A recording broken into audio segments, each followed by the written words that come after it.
దేవునికి వాక్యాన్ని శ్రద్ధగా ధ్యానం చేసుకున్న బైబిల్ తెరవండి. ఎఫెసీ పత్రిక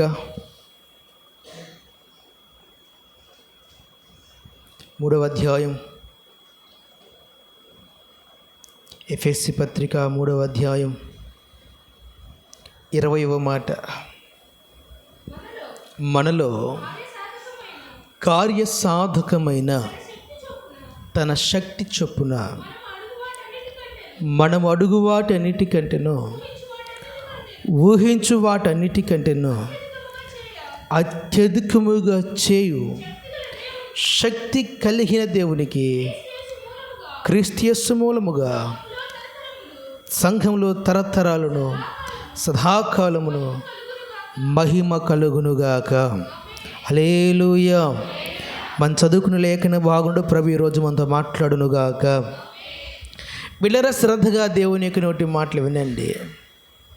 ఎఫెసీ సంఘానికి రాస్తూ పౌలు అంటున్నారు, తన శక్తి కొలది మన జీవితాల్లో దేవుని కార్యములు అనేకం జరిగించడానికి ప్రభు అంటున్నారంట. అడుగు వాటికంటే ఊహించు వాటికంటేను ఆయన మనకు అత్యధికంగానే చేసే సామర్థ్యము కలిగిన దేవుడు, మనం నమ్ముకున్న దేవుడు, మనం ఆరాధిస్తున్న దేవుడు. ఈరోజు మనం ప్రభుని అందరూ నమ్ముకున్నాం, ఆరాధిస్తున్నాం, ప్రభు మార్గాలు వెళ్తున్నాం. మన దేవుడు ఎలాంటి వారయ్యా అనే విషయాన్ని జాగ్రత్తగా మనము పరిశీలించగలిగితే, నువ్వు అడిగే దానికంటే, నువ్వు ఊహించిన దానికంటేను ఇంకా ది బెస్ట్ ఇవ్వడానికి నా తండ్రి ఎప్పుడు సంసిద్ధంగా ఉంటారు. మీ జీవితంలో మీరు కొంచెం అడిగినను నా తండ్రి సమృద్ధిగా ఇచ్చేవాడని ఎఫెసీ సంఘానికి రాస్తూ పౌలు అంటున్నారు. సంఘమా, మీరు గుర్తించండి, మీరు దేవుని వద్ద చిన్న ప్రార్థన చేసిన ఆయన యొద్ద నుండి మీకు ఒక ఉన్నతమైన కృప రాబోతుందని వారిని ధైర్యపరుస్తూ సేవకుడు సంఘానికి ఈ మాట అంటుంది. ఏమని? మీ దేవుడు, మీరు ఆరాధిస్తున్న దేవుడు ఎలాంటి వారంటే అడుగు వాటికంటే ఊహించు వాటికంటే అత్యధికముగా మన కొరకు, ఎవరి కొరకు? తన సంఘము కొరకు చేయడానికి ఎప్పుడు ముందు వరుసలో ఉండేవాడని దేవుని యొక్క గుణలక్షణాన్ని గురించి తెలియపరుస్తున్నారు. మీకు ఈరోజు వాక్యం చెప్పే ముందు చిన్న కథ చెప్తాను, శ్రద్ధగా వినండి. మీకు వాక్యాల కంటే కథలు చాలా ఇష్టం కదా. ఆమేన్. హల్లెలూయా. కొంచెం గట్టిగా చెప్పండి అందరూ. ఒక ఊరిలో ఒక చిన్న పిల్లోడు ఉన్నాడంట. ఈతకాయలు అమ్ముకుని దారి వెంబడి పోతున్నాడు. పాపము ఆ చిన్న పిల్లోడు వాడిగా చూస్తూ కొంచెం ఇస్తే బాగున్నాను అనుకున్నాడు. చూస్తున్నాడంటే ఆశతో. వీడు ఆ బండి వైపు, సరే వీడు వెళ్తూ వీడి వైపు, ఆ చిన్న వైపు చూస్తున్నాడు. ఆడు కూడా వ్యాపారం బాగా సాగుతుంది. వాడు ఆ బుట్ట వైపు చూస్తున్నాడు.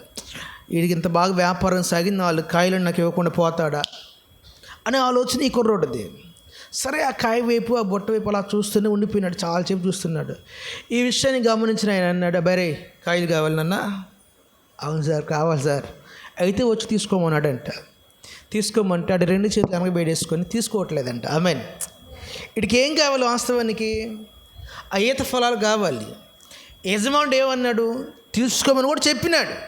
కానీ వీడు తీసుకోవట్లేదు. ఇప్పుడు వీడు ఆశించింది ఆ బుట్టలో ఉన్న కాయలే. అవి వారి ఎదుటే ఉన్నాయి. కానీ వాడు తీసుకోమని యజమాని తీసుకోరా, నీకు ఎన్ని కాళ్ళు తీసుకో అంటే అసలు ఏం తీసుకోకుండా 2 చేతులు వెనక బేడేసినాడంట. కానీ ఆశ ఒకటి ఉంది లోపల, ఏమని? నాకు ఖచ్చితంగా కాయలు కావాలా. ఆ విషయం గమనించి యజమానుడు మరి అరే తీసుకోరా అని చెప్తున్నాడంట. అసలు తీసుకోవట్లేదంట. సరే కానీ నీకు కొద్దిగా సిగ్గు ఎక్కువేమో, మగమాటం ఎక్కువ తెలియదు నాకు, సరే నేనే ఇస్తానులే అని ఆ తీసి ఆయనే కొన్ని కాయలు వేసి పంపినాడంట. అప్పుడు వాడు చక్కగా 2 చేతులు పట్టుకు ప్రశాంతంగా వెళ్ళిపోయినాడు.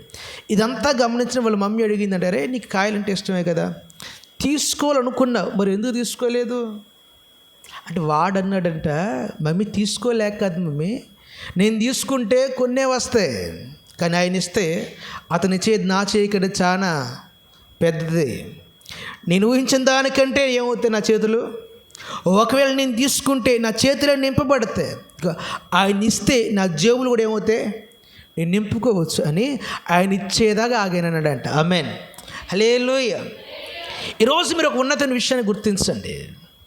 మీరు ఒకవేళ దేవుని అడిగే విషయం ఏదైనా కావచ్చు, మీరు ఊహించేది ఏదైనా కావచ్చు, అది మీకు ఖచ్చితంగా అవసరమైనదే అయినప్పుడు కూడా కొన్నిసార్లు దేవుడు ఇచ్చేంత వరకు మనం నిరీక్షించాలి. ఆమేన్. హల్లెలూయా. ఎందుకంటే బిగ్గెస్ట్ మనం ఒక ఉన్నతమైన దాన్ని తీసుకోవాలనుకున్నప్పుడు కొద్దిగా ఆగాల. ఆమేన్. తొందరపాటు అవసరాల జీవితాల్లో చాలామంది ఆత్రం తొందరపాటుతో దేవుడు ఇస్తానని చెప్తుంది బైబిల్లో. మీరు అడుగు వాటి కంటే ఊహించు వాటి కంటేను ఇంకా శ్రేష్టంగా నేను ఏం చేస్తాను, నేను మీకు అనుగ్రహిస్తాను చెప్పిన బైబిల్ చెప్పింది. ఈ మాటను నమ్మిన నీవు ఖచ్చితంగా ఏం చేయాలంటే కొద్దిగా ఆగాలి, కొద్దిగా నిరీక్షణ ఉండాలి మీ ఆత్మీయ జీవితాలలో. ఈ నిరీక్షణ ఒకవేళ అటు ఇటుగా అయ్యి చాలామంది ఆ నిరీక్షణ లేని వారు అయిపోతున్నారు. ఈ రాత్రికాల సంబంధి ప్రేమైన దేవుని వారు లేరు. ఆ చిన్న పిల్లడు వల్ల ఒకవేళ మీరు కూడా కొంచెం ఓపిక పడితే ఖచ్చితంగా మన దేవుడు దాటిపోయేవాడు కాదు, కనికరం లేనివాడు కాదు, కనికర పూర్ణుడే. కాబట్టి ఖచ్చితంగా మన జీవితంలో సమృద్ధికరమైన ఆశీర్వాదాన్ని మనకి ఇవ్వడానికి ఇష్టపడతాడు ఆయన. ఆమేన్. హల్లెలూయా. బైబిల్ గ్రంథం నుండి మీరు 1 సమూయేలు గ్రంథం ఒకవేళ మీరు ధ్యానం చేయగలిగితే ప్రారంభంలోనే ఎల్కాను అన్నాను గురించి రాబడిన మాట. ఎల్కానుకు హన్నాకు పిల్లలు లేరంట. తల్లిగారు ఏమైనా ప్రార్థన చేస్తారు, అయ్యా మందిరంలో సేవ ఆగిపోతుంది కాబట్టి నాకు ఒక కుమారుని ఏం చేయమన్నది చెప్పాలి. ఒక కుమారుని అనుగ్రహించే ప్రభువాన్ని ప్రార్థన చేసింది. మందిరంలోకి వెళ్ళి ఏలి వద్దకు వెళ్ళి ఏం చేస్తుంది, ప్రార్థన ప్రారంభించింది. హన్నా ప్రార్థన చేస్తుంది, ఏమైనా నాకు ఒక కుమారుడు కావాలి, ఏ సేవాకుని ఉండడానికి ప్రార్థన చేసింది. దేవుడు సరే అని ఏం చేసినాడు చెప్పమంటారా, ఆమె ప్రార్థన ఆలకించి ఆమె ప్రార్థన త్రోసివేయక విని ఒక చక్కటి శ్రేష్టమైన కుమారుడు అనుగ్రహించినాడు. ఆమేన్. ఆ కుమారుడి పేరు ఎవరైనా చెప్పగలుగుతారా? అందరూ తెలుసు కదా, ఏం పేరు? సమూయేలు. ఎవరి సమూయేలు? రాజులు నియమించేవాడు, అధికారులను ఆశీర్వదించేవాడు, రాజులు అతని కొరకు ఎదురు చూసేంత కృప కలిగినవాడు, ప్రవక్తలు నియమించేవాడు సమూయేలు. ఆమేన్. హల్లెలూయా. నేను అడుగుతాను, ఇప్పుడు హన్నా ఏమని ప్రార్థన చేసింది? గట్టిగా మాట్లాడాలి. ఒక కుమారుడు అడిగింది అంతే. ఎవరిని అడిగింది? మాట్లాడాను గట్టిగా. కానీ దేవుడు ఏమి ఇచ్చినాడు? ఒక కుమారుడైన యేసేదు అల్లాటప్ప కొడుకుని ఇచ్చేలే దేవుడు. ఎలాంటి ఉండి ఇచ్చినాడు? దీర్ఘదర్శ, న్యాయాధిపతి, ప్రవక్త, దైవజనుడు ఆయనే. A to Z అండి, ఆల్ ఇన్ వన్ లాగా ఒక ఉన్నతమైన కృపను ఆమె పొందుకుంది. నేను అంటాను, అన్న ఏం ఊహించి ప్రార్థన చేసింది, దేవుడు ఏమి ఇచ్చినాడు? ఈరోజు నువ్వేమైతే ఊహించి ప్రార్థన చేస్తున్నావో దానికంటే దేవుడు శ్రేష్టంగానే ఇవ్వగలుగుతాడు మన కొరకు. ఆమేన్. హల్లెలూయా. అది చిన్న ప్రార్థనే కావచ్చు, కొంచెమే కావచ్చు, కొద్దిదే కావచ్చు, కానీ ది బెస్ట్ ఇవ్వడానికి దేవుడు ఎప్పుడు ఇష్టపడుతూ ఉంటారు. అన్న చిన్న ప్రార్థన చేసింది, వెళ్ళిపోయింది, మందిరంలో కూర్చుని ఏడ్చింది, కన్నీరు కార్చింది. ఒక్క కొడుకు చాలయ్యి నాకు అంది. ఆ ఒక్క కొడుకు తర్వాత ఆమెకి ఇంచుమించుకి తర్వాత 8 మంది సంతానం కలిగింది. ఆమేన్. నెక్స్ట్ కానీ ఇచ్చినోడు ఎలాంటి వాడు ఇచ్చాడు ప్రభు అంటాను. మన పాయింట్ ఏంటంటే ఈ ఊహించింది ఎలాంటి కొడుకుని, కానీ దేవుడు ఎలాంటి కుమారుని అనుగ్రహించినాడు.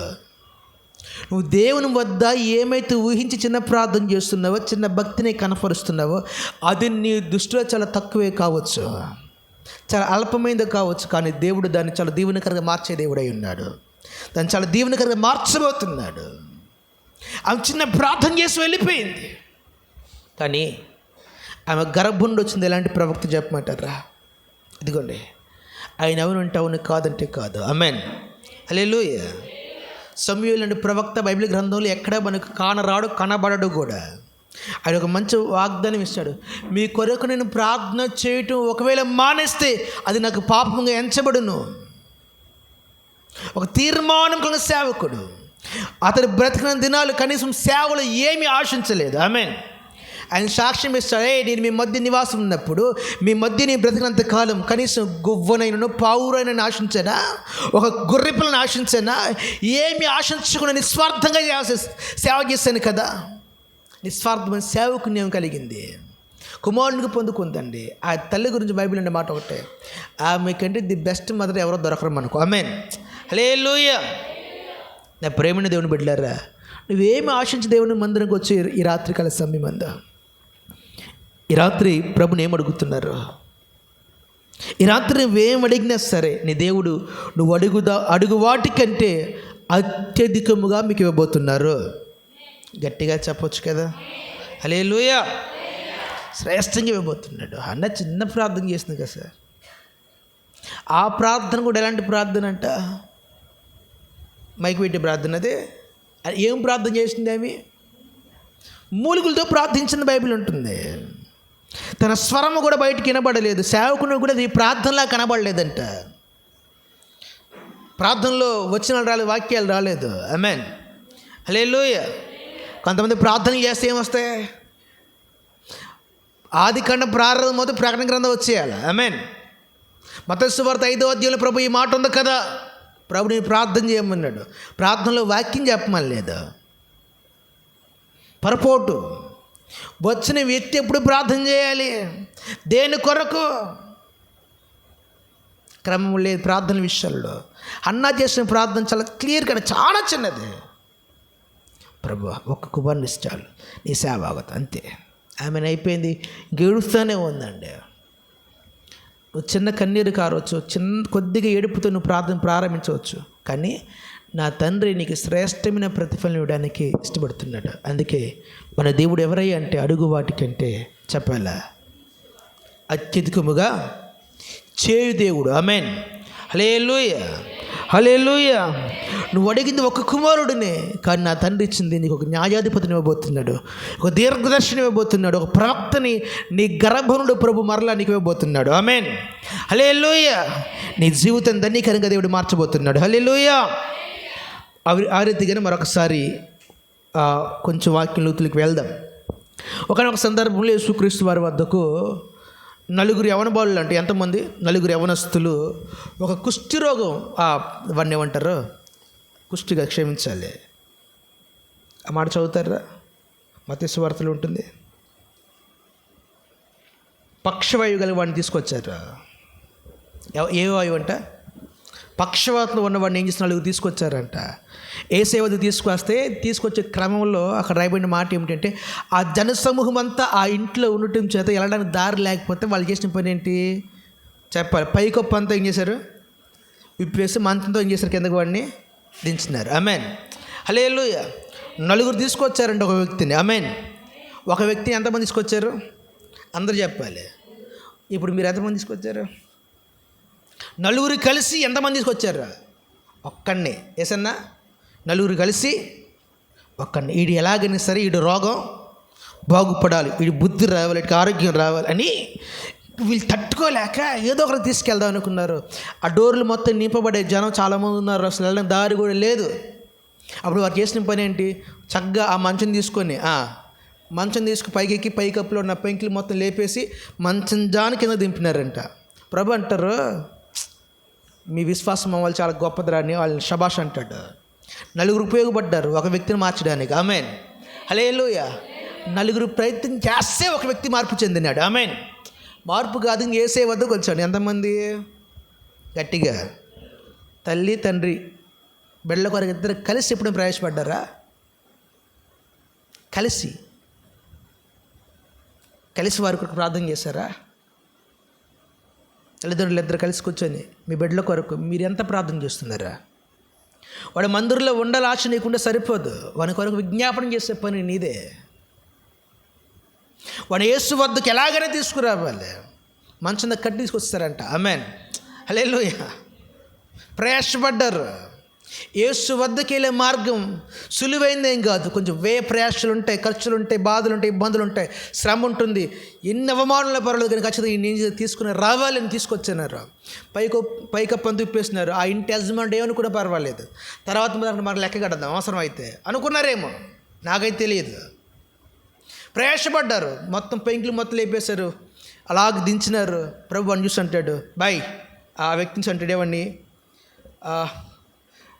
అతడు బాగుపడితే చాలు తీసుకువచ్చి వారి ఎదుట, నా కుమారుడా నీ పాపములు క్షమించబడి ఉన్నవి అంటాడు. ఏమంటాడు దేవుడు? ఏమంటాడు? నీ పాపాలు వచ్చింది దేని కొరకు? ఆరోగ్యం కొరకు. ఆమేన్. వచ్చింది దేని కొరకు? కానీ ప్రభు ఏమన్నాడు? సంబంధం ఉందా? నువ్వు వచ్చింది దేని కొరకు? ఈ పూట ఏ పని లేక వచ్చారా? అసలు ఎందుకు వచ్చారో తెలియదు మీకు, అసలు ఏం ఆలోచన లేదు అసలు మీకు. ఒకవేళ వాక్యం కొరకు వచ్చారు, దేవుడు వాక్యం మాత్రమే కాదు ఇచ్చేది, దానికంటే శ్రేష్టమే ఇచ్చి పంపుతాడు. ఆమేన్. వాక్యంతో పాటు మనకి బోనస్ ఉంటుందన్నమాట. హల్లెలూయా, హల్లెలూయా. జీతంతో పాటు ఏమో తెలుసా, కొన్నిసార్లు బోనస్ కూడా వస్తుంది. దేవుని మందిరంకి వెళ్ళడం వాక్యం కొరకు వెళ్తే నీకు వాక్యం ఇచ్చి మాత్రం పంపండి యేసయ్య. దాంతోపాటు నీకు ఆశీర్వాదము, ఆరోగ్యము, నెమ్మది, క్షేమము ఏదో ఒక ప్లస్ యాడ్ చేసి పంపుతాడు. అదే అనుకున్న గొప్పతనం. అదే మన చదువుకుని అడుగు వాటికంటే, ఊహించు వాటికంటే ఆయన అత్యధికముగా మన కొరకు కార్యం చేయు శక్తి సామర్థ్యము కలిగిన వాడు. ఆమెన్, హల్లెలూయా. వారు నలుగురు ప్రయాస దేని కొరకంటే ఈ వ్యక్తి బాగుపడాలని. కానీ నా యేసు వీడి ఆరోగ్యం మాత్రమే బాగుంటే సరిపోదు, వీడి శరీరము, వీడి ఆత్మ కూడా ఏమో వల్ల బాగుపరచబడాలి. ఆమెన్. వెంటనే ప్రభు అన్నాడు, నా కుమారుడు నీ పాపాలన్నీ క్షమించబడ్డాయి. నా దేవునికి ఉద్దేశం వేరు, నా దేవునికి తలంపు వేరు. నువ్వు శారీరక స్వస్థత కొరకు ఒకవేళ దేవునికి మందునికి రావచ్చు, కానీ నా తండ్రి నిన్ను అంతరంగ స్వస్థతతో నింపి పంపగలుగుతారు. ఆమెన్, హల్లెలూయా. ఏదో ఈరోజు వాడు ఇంటి దగ్గర ఉంటే బాగోదు, బయట ఉంటే వాడు తిరుగుతాడని ఒకవేళ నీ కొడుకునే కుమార్తెనో నీవు వచ్చేవో నాకు తెలియదు, కానీ నా తండ్రి వాడి ఉద్దేశం కూడా మార్చే దేవుడు, వాడు ఆలోచన కూడా మార్చేవాడు. ఒకవేళ రాత్రి అంతా కలిసి కొడుకు కూతురు కొరకు వచ్చిన ప్రార్థన చేసు, ప్రభు వీరి పరిస్థితి ఏం బాగాలేదు, నేను కొంచెం ఇలా చేయండి ప్రభు, స్థితిలో పెట్టండి అని నువ్వు చేసిన ప్రార్థనకై నా తండ్రి మరీ ఎక్కువ ఇవ్వబోతున్నాడు. ఆమెన్. నువ్వు వాడి యొక్క శారీరకంగా లేకపోతే ఆర్థికంగానే మూలాలు బాగుంటే చాలు అనుకుంటున్నావు. నా తండ్రి వాడు ఆర్థికంగాను ఆత్మీయంగా కూడా బాగోవాలని ఆశపడేవాడు. అది నా తండ్రి ఆలోచన. అడిగే వాటికంటే, ఊహించే వాటికంటే అత్యధికమైన అర్థం ఏమిటంటే, నువ్వు అడిగే దీవెనని కాదు, నువ్వు అడిగిన దానికంటే శ్రేష్టంగా ఏం చేస్తాడు, ఇవ్వబోతున్నారు. ఖచ్చితంగా ఇచ్చేదేవుడు ఆయన.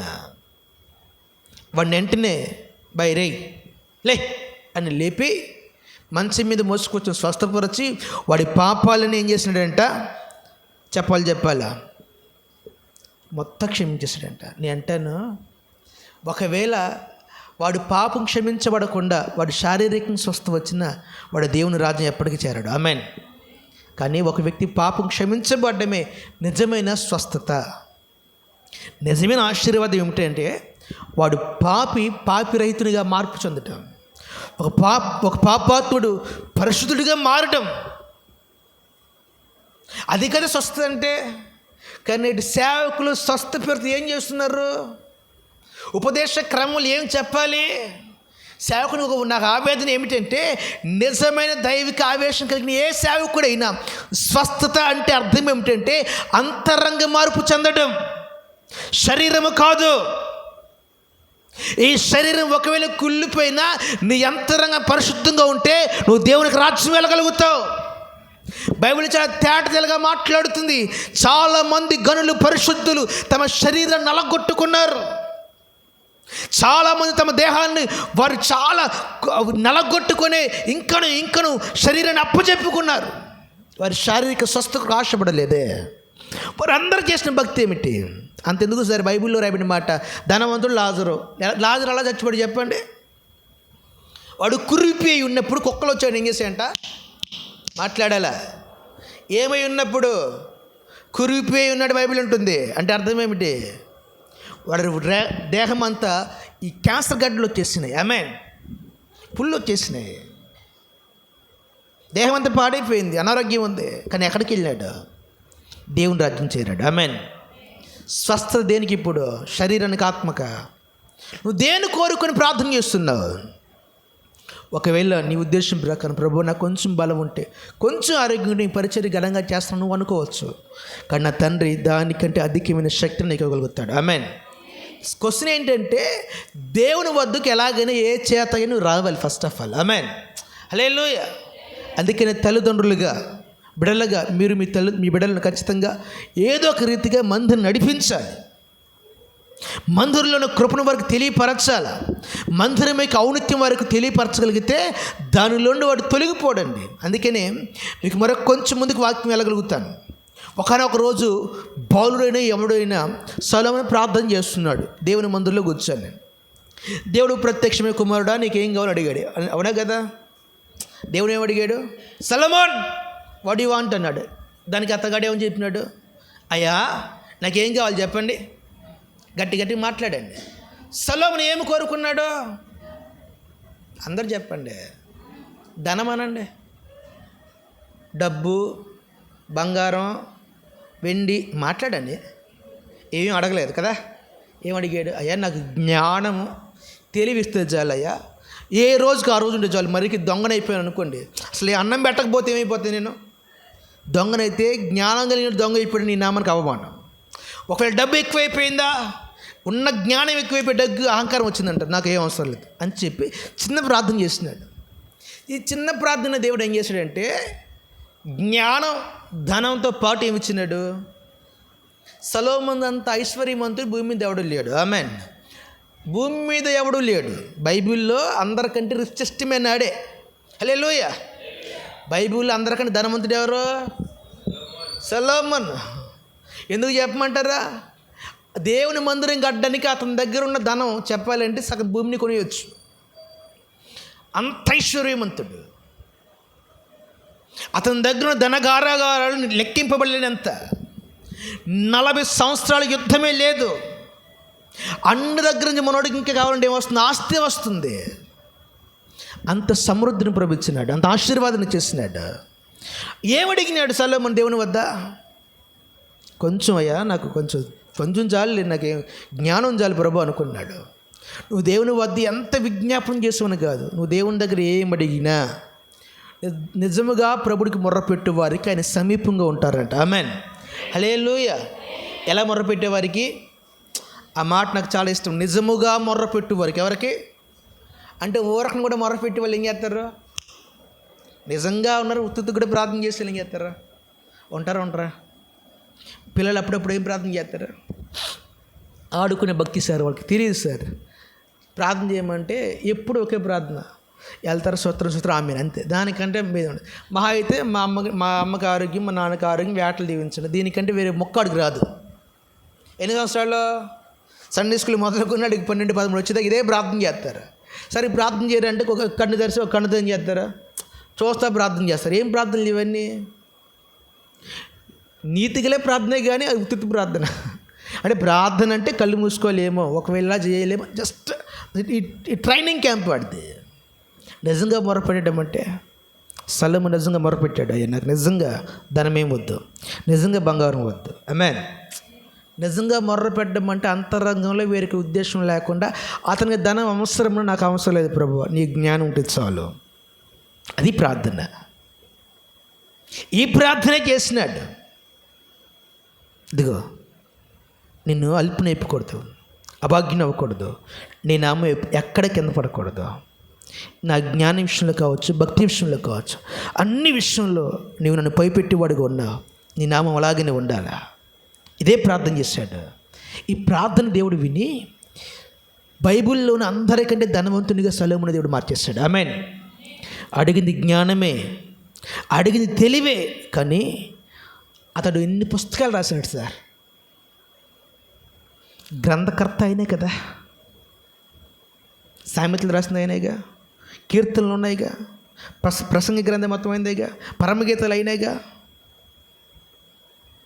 ఏమని ఇంకా మీరు బైబిల్ కొంచెం డెప్త్కి వెళ్ళి సొలొమోను జ్ఞాన గ్రంథం RCM బైబిల్లో ఉంటుంది, రోమన్ క్యాథలిక్లో సొలొమోను రాసిన బైబిల్ అది.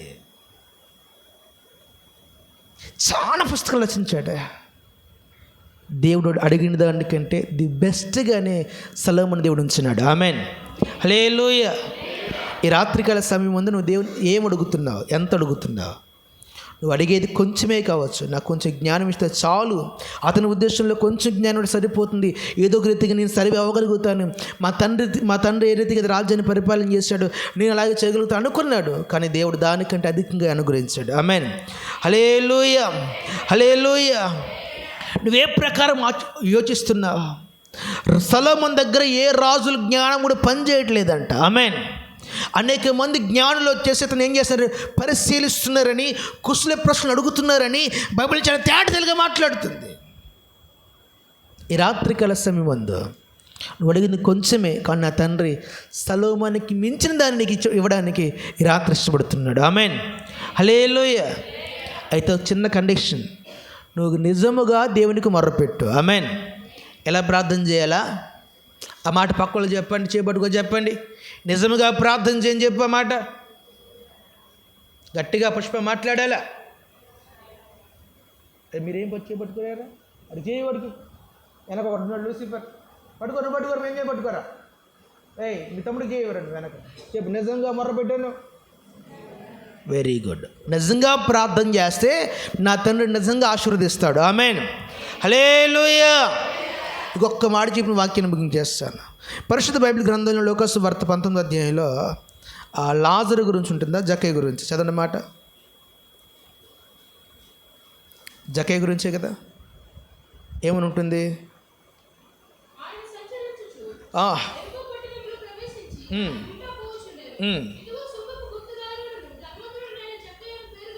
హల్లెలూయా. జక్కయ్య అని పేరు గల ఒకడు ఏం చేస్తున్నాడంట, యేసు ఆ మార్గం గుండా వస్తున్నాడు ఎరిగి యేసును చూడాలనుకున్నాడు. ఎవరు చెప్పాలి ఒక గొప్ప ఉద్యోగి ఏనండి జక్కయ్య. ఎవరు? అందరూ మాట్లాడండి. యేసును చూడాలనుకుంది ఎవరు? పని పాట లేనోడు కాదు. హలో, ఎవరు? ఉద్యోగం ఉన్నోడు. ఆమేన్. ఏ రోజుల్లో? యేసుక్రీస్తు వారి కంటే ముందే మనోడు బాగా చదువుకున్నాడు. ఆమేన్. ఉద్యోగం ఎవరికి ఇస్తారు? చదువు లేనోడికా చదువుకున్నోడికా? మాట్లాడండి అబ్బాయిలు. ఏసన్నా ఉద్యోగం ఎవరికి ఇస్తారు? ఒక ఉద్యోగం కావాలంటే ఏం చేయాలి? ప్రజెంట్ చంద్రబాబు నాయుడు డిఎస్సి ఒకటి వదిలేడు, మెగా డిఎస్సి అని. ఫస్ట్ ఏం క్వాలిఫై అవ్వాలా?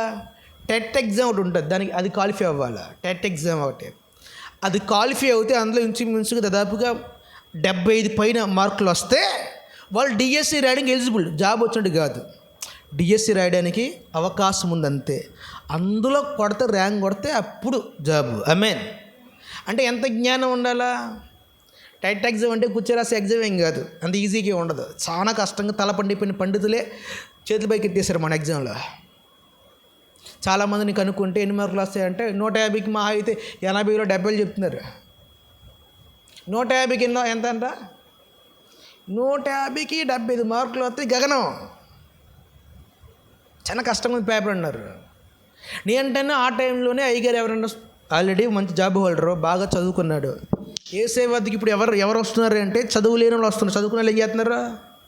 మా జ్ఞానం మాకు ఉద్యోగులు ఉన్నాయి చాలు అనుకుంటున్నారు. బిడ్డలారా, నువ్వు జక్కయ్యకని పెద్ద ఉద్యోగస్తుడు ఏం కాదు. ఆ టైంలో అయ్యగారు జాబ్ కొట్టాడు. ఆమేన్. హల్లెలూయా. ఆ టైంలో ఏం కొట్టాడు? జాబ్ ఉండి జాబ్ మాని యేసు వద్దకు వచ్చాడు. ఆమేన్. హల్లెలూయా. నీకు దేవుడు జాబ్ అనుగ్రహిస్తే నువ్వేం చేస్తున్నావు? యేసును కలుసుకోవాలి, చూడాలని తప్పని ఆలోచన నీకు ఉండట్లేదు. జాబ్ ఉడిపోతే జాగ్రత్త. దేవుడు జాబ్ ఎందుకు ఇచ్చాడు?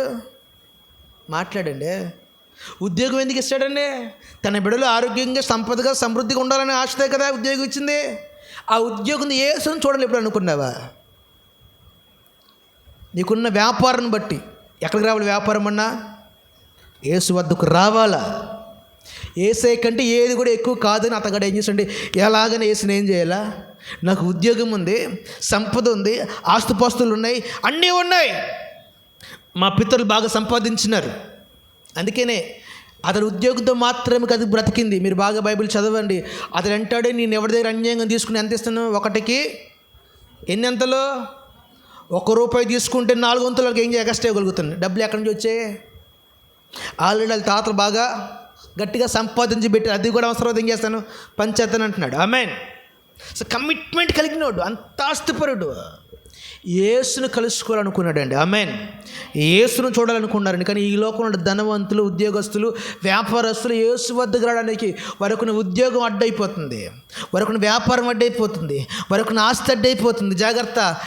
వ్యాపారమైన ఆస్తి ఉద్యోగమైన దేవుడు ఇస్తేనే మనకు ఉంది. అది నీ దగ్గర ఉంచుకో, పోగొట్టుకోవద్దు. ఆమేన్. కొంతమంది తెలియక పోగొట్టుకుంటున్నారు. ప్రభు నా దగ్గర ఉద్యోగం అయినా సరే, నా ఉద్యోగం కంటే నువ్వే గొప్పోడు అని ఆయన పాదాలు పట్టుకుంటే దేవుడు దాన్ని ఏం చేస్తే స్థిరపరుస్తాడు. ఆమేన్. దాన్ని దేవునికరంగా మారుస్తాడు. చాలామంది పొరపాటు చేస్తున్నారు. ఉద్యోగాన్ని బట్టి అతిశయపడుతూ దేవుని మందిరానికి దూరం అయిపోతున్నారు. చాలా పొరపడ్డది. వెంటనే యేసుని చూడాలనుకున్నాడు. మనోడు ఎవడంట? అక్కడ డ్రైవర్ మాట రిజర్వేషన్ క్యాండిడేట్. ఏం క్యాండిడేట్? పొట్టుడు అంటే అర్థం ఏంటరా? 3 అడుగులు ఉన్నాడు, చెట్లు ఎక్కలేకపోతున్నాడు, చాలా ఇబ్బంది పడిపోతున్నాడు, ఏం చేయాలి తెలియట్లేదు. జనసమూహం అంటే యేసుని కమ్మేస్తే కనీసం యేసు ఎక్కడున్నా కూడా అతనికి అర్థం కావట్లేదంట. సరే పైన కింద పడ్డాడు, జనం ఎక్కువ ఉన్నారులే అని కొంచెం ఇంకా యేసు కంటే ముందుగా పరిగెట్టి వెళ్ళి మేడు చెట్టు ఎక్కేసాడంట. ఆమేన్. ఎవరిని చూడడానికి? గట్టిగా మాట్లాడాలా? హల్లెలూయా. చూశాడు ఎవరిని? వీడు అనుకున్న ఆలోచన ప్రకారం యేసుని చూసాడంట. ఆమేన్. వీడికి కోరిక ఇప్పుడు ఏమైపోయింది? తీర్చబడింది. ఆమేన్. ఆడి కోరిక ఏంటంటే నీ యేసుని ఖచ్చితంగా చూడాలి. కోరిక ఏమైంది? తీర్చేసి దేవుడు పంపించలేదండి. ప్రభు అంటారు నెక్స్ట్ డైలాగ్ అని చెప్పండి, జక్కయ్య నేడు నీ ఇంట ఉండవలసి వచ్చింది. ఆమేన్. ఎక్కడ ఉండాలనుకుంటున్నాను? ఈరోజు నేను మీ ఇంట్లో ఉండాలనుకుంటున్నాను. జక్కయ్య త్వరగా దిగి వచ్చా అన్నాడు. ఆమేన్. హల్లెలూయా. అసలు ఆలోచన ఏంట్రా? దేవుని చూడాలనుకున్నాడు, కానీ యేసయ్య చేసిన కార్యం ఏంటి? నువ్వు చూడాలనుకో, ఒకవేళ రావచ్చు, కానీ నా తండ్రి నీ ఇంట్లో ఉండాలనుకుంటున్నాడు. ఆమేన్. హల్లెలూయా. నువ్వు ప్రార్థనకి ఒక పాట పాడితే సరిపోద్ది, లేదు కూర్చుని చాలు అనుకో రావచ్చు, కానీ నా ప్రభు ఉద్దేశం అది కాదు. ఆయన నీతో కూడా ఉండాలనుకుంటున్నాడు, నీ ఇంటికి రావాలనుకుంటున్నాడు, నీ ఇంటిని రక్షించాలనుకుంటున్నాడు, నీ గుడారానికి రక్షణ ఇవ్వాలనుకుంటున్నాడు. ఆయన నీ ఆలోచన నేను చూస్తే చాలు, కానీ ఆయన వర్షం వేరేగా ఉంది, ఆయన ఉద్దేశం వేరేగా. ఆయన ఉద్దేశం ఏంటంటే నీ ఇంటికి రక్షింపబడాలి, నీ ఇంటికి రక్షణ రావాలి, నీ ఇంట్లో యేసు పాదాలు ఉండాలి, నీ ఇంట్లో ఆయన నివాసం ఉండాలి. ఇది ఆయన వర్షం. నీ ఆలోచన నేను వెళ్ళి పాడితే చాలేమో, చూస్తే చాలేమో అంటే సరిపోదు. నువ్వు ఊహించిన దానికంటే ఇంకా దేవుడు ఏం చేస్తాడు? అద్భుతం చేశాడు. జక్కే జీవితంలో జక్కే ఏమి ఉంచాడు? యేసయ్య మహా ఇలా ఉంటాడేమో, చూస్తే చాలు ఊహించుకెక్కినాడు చెట్టు. కానీ యేసయ్య ఊహించుకున్నంత మాత్రం కాదు, ఊహించిన దానికంటే అధికమైన కృప అనుగ్రహించున్నాడు. ఆమేన్. హల్లెలూయా. హల్లెలూయా. నిన్నట రాత్రి ఆ జక్క ఇల్లు ఎలాగుండేదంటే వడ్డీతోనూ కుళ్ళుతోనూ కంపు కొట్టేది ఆ గుడారం అంతా. ఆమేన్. హల్లెలూయా. గత రాత్రి ఆ యేసుక్రీస్తు ఇంటికి రాని రాత్రి ఇల్లు ఎలాగుండేది? అసమాధానంతో ఉండేది, నెమ్మది లేకున్న గుడారం అది.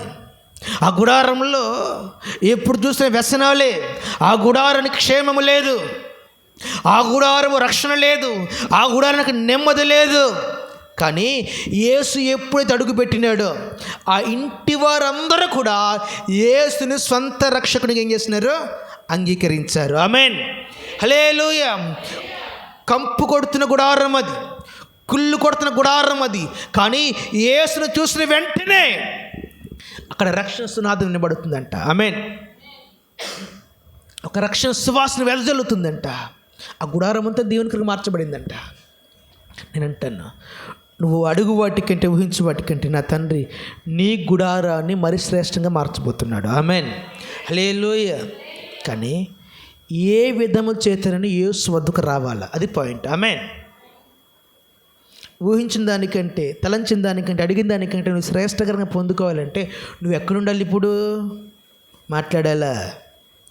అడిగిన వాడు ఎక్కడుండాలా? ఎటు చూస్తూ ఉండాలా? అడిగేసి యజమాను చేతుల వైపు ఏం చేయాలి? మనము చూడాలా, చూడకూడదా? అడిగినా సరే ఎటు చూస్తున్నా? నీ ఆలోచనలు, నీ తలంపులు ఇటువైపు వెళ్తున్నాయి. ఏ చేతులు చూస్తున్నావు నువ్వు?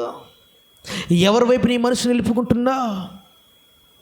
ఆయన శ్రేష్టకరంగా ఇచ్చే దేవుడు, ఉన్నతంగా కృపను అనుగ్రహించేవాడు, దాటిపోయేవాడు కాదు.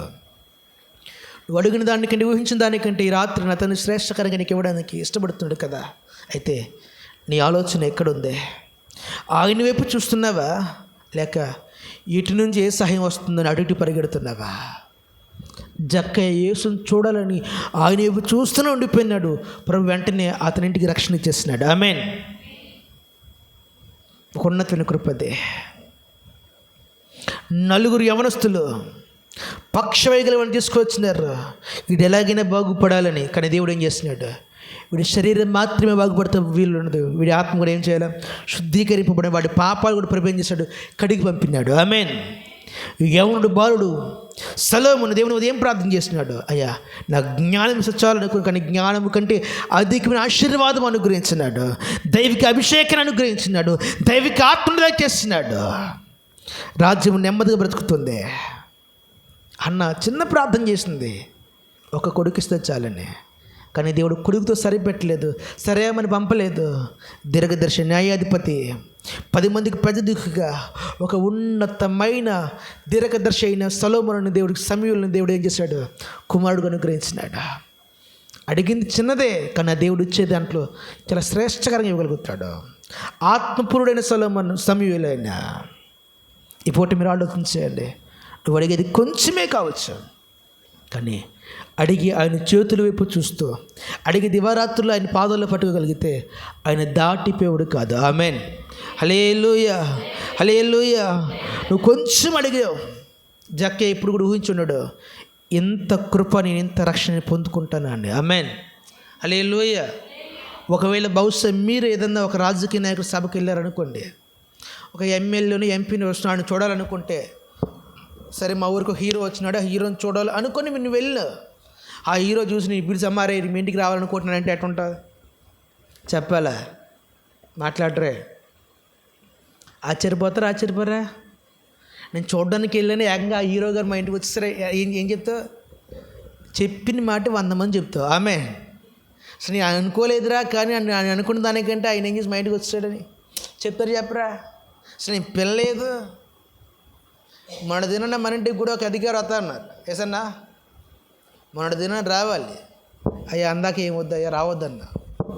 గనులే వస్తున్నారు కానీ మాకు ఇంట్రెస్ట్ లేదయ్యా, చాలా ఇబ్బందులు ఉన్నాయి, ప్రజెంట్ ఎవరు అవసరం లేదన్నా. ఒకే మాట గుర్తుపెట్టుకుని పెట్టారు, మన ఇంటికి ఎవరు వచ్చినా రాకపోయినా మన పేరు ప్రఖ్యాతులు పెద్ద అవుతులే తెలియదు, కానీ యేసయ్య గారిని ఇంట్లో అడుగు పెడితే నీ చరిత్ర మారిపోతుంది. ఆమెన్. కంపు కొడుతుంది జీవితం. జక్క ఇదే సువర్ణంగా దేవుడు మార్చేస్తాడు. ఆమెన్. ది బెస్ట్గా ఇచ్చేసాడండి. జక్కే జీవితంలో తను సంపాదించుకుంది ఏమైనా ఉందంటే అతడు కాళ్ళు రెగరి చెప్పగలుగుతాడు, ఏమని? నేను రక్షణ సంపాదించుకున్నానండి. ఆమెన్, హల్లెలూయా. యేసయ్య నీ ఇంటికి వచ్చి ఏం కలిగిన లాభం ఏంటంటే కాళ్ళు రెగరేసి చెప్తాడు, ఏమని? నా ఇంటికి ఏమొచ్చింది? రక్షణ. ఆమెన్. నేను రక్షింపబడ్డాను, నా గుడారం రక్షింపబడిందని ఎట్లా చెప్తాడు. కారణం ఒకటి, యేసు నా ఇంటికి వస్తే అంత మేలు జరిగిందండి. కారణం ఒకటి, ఎందుకంటే అతని జీవితం అంత దుర్లభంగా ఉంది. యేసు రాకతో మొత్తం మారిపోతుంది. ఆమెన్. యేసయ్యను ఖచ్చితంగా మీరు ఆహ్వానించండి. అయ్యా నువ్వు చిన్నది అడిగితేనే అంత చేసే దేవుడు కదా, నా జీవితాన్ని ఖచ్చితంగా పరిమళ సువాసనగా మార్చండి అని ఒక విజ్ఞాపన ఇచ్చండి. రాత్రికాల సమయం దేవుడు ఖచ్చితంగా మీ ప్రార్థన ఆలకిస్తాడు. మీ జీవితం దేవుని గారిని కట్టగలుగుతాడు. కృపటి సమృద్ధితో దేవుడి రాత్రి మిమ్మల్ని అందరూ నింపి బలపరచునుగాక. హల్లెలూయా.